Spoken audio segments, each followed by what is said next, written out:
Okay, next हमारा जो method of synthesis है वो है ग्रिग्नार्ड्स रिएजेंट की मदद से एल्केन को बनाना।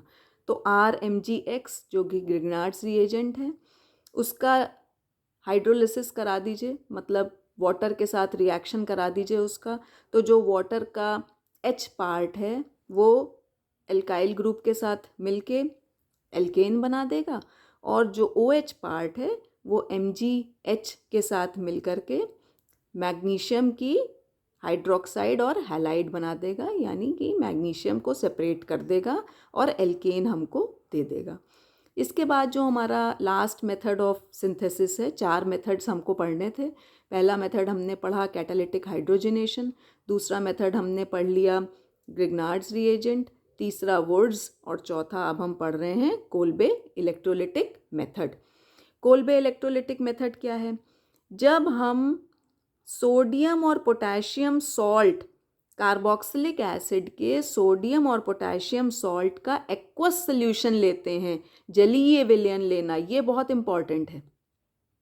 मैक्सिमम जगह मैंने देखा sodium potassium salt of carboxylic acid लिख देते हैं, लेकिन उसका एक्वस सॉल्यूशन लेना बहुत इंपॉर्टेंट है। एक्वस सॉल्यूशन लेके आपने इलेक्ट्रिसिटी पास करी तो आपको एल्केन मिल जाएगा। कैसे मिलेगा एल्केन?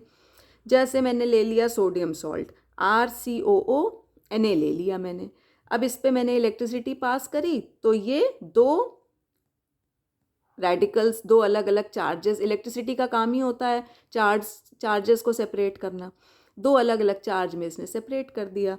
क्या बन गया? एक चार्ज बन गया मेरा नेगेटिव चार्ज, दूसरा चार्ज मेरा बन गया पॉजिटिव चार्ज। अब अपने चार्ज के अकॉर्डिंग ये जो भी चार्ज पार्टिकल्स बने हैं ये अलग अलग इलेक्ट्रोड पे जाते हैं। जैसे जो मेरा नेगेटिवली चार्ज पार्टिकल है वो एनोड पे जाएगा और पॉजिटिवली चार्ज पार्टिकल कैथोड पे जाएगा।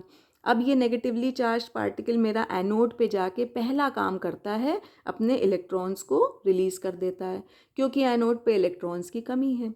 उसने अपना इलेक्ट्रॉन रिलीज़ करे, 2 इलेक्ट्रॉन अपने रिलीज़ कर दिए और ख़ुद फ्री रेडिकल में बदल गया।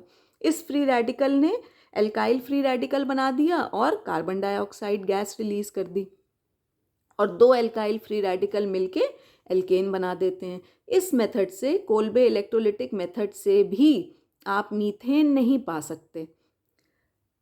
कैथोड पे क्या होता है? अब ये जो 2 इलेक्ट्रॉन यहाँ से रिलीज़ करे गए हैं इनको सोडियम आयन ने ले लिया और ख़ुद को स्टेबलाइज कर दिया, नॉन आयनिक फॉर्म में ले आया अपने आप को। और ये नॉन आयनिक फॉर्म क्योंकि जलीय विलयन है, एक्वस सॉल्यूशन है, तो वाटर प्रेजेंट है सॉल्यूशन में, इसने वाटर के साथ रिएक्ट किया, सोडियम हाइड्रोक्साइड बना दिया और हाइड्रोजन गैस रिलीज़ हुई। तो आपके एनोड पे कार्बन डाइऑक्साइड गैस रिलीज़ होती है, कैथोड पे हाइड्रोजन गैस रिलीज़ होती है। इस तरीके से आप कोल्बे इलेक्ट्रोलिटिक मेथड से एल्केन्स को पा सकते हैं।